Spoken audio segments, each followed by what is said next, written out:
प्रस्तावित रेल्वे ब्रिजच्या बांधकामानिमित्त आता हा जो आपला ब्रिज पाडण्यात येणार आहे, त्यानंतर जे डायव्हर्जन्स सोलापूरवासियांना घ्यायचे आहेत त्याबद्दल ऑलरेडी अधिसूचना जारी करण्यात आलेली आहे पोलीस आयुक्तालयाकडून. यामध्ये दोन्ही जे रोड आहेत, म्हणजे इकडे मोदी चौकीकडे जाणारा रोड असो किंवा इकडून 54 मीटर कडून येणारा जो रस्ता असो, त्या दोन्ही रस्त्याची पाहणी आम्ही केली. ही पाहणी प्रामुख्याने ट्रॅफिक आणि लॉ अँड ऑर्डर या दोन्ही अनुषंगाने आम्ही केलेली आहे. ट्रॅफिकसाठी एसीपी ट्रॅफिक आमच्या सोबत होते आणि त्यानंतर लॉ अँड ऑर्डरच्या हिशोबाने इथे काही इश्यू होऊ शकतात का यासाठी आम्ही त्याची पाहणी केली.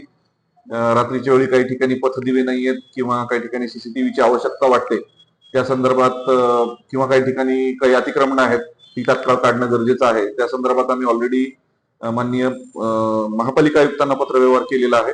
या येत्या 1-2 दिवसात त्यांच्याकडून त्या कामांची पूर्तता होईल अशी अपेक्षा आहे. आणि त्याचबरोबर या दोन्ही रस्त्यांची सवय लागेपर्यंत सोलापूरवासियांना थोडस त्रासाला सामोरं जावं लागणार आहे, थोड्याशा गैरसोयीला सामोरं जावं लागणार आहे. आणि या सर्व गोष्टींची सवय लागेपर्यंत आम्हालाही थोडासा बंदोबस्त इकडे वाढवावा लागणार आहे. त्या अनुषंगाने मी आज या रोडची पाहणी केलेली आहे.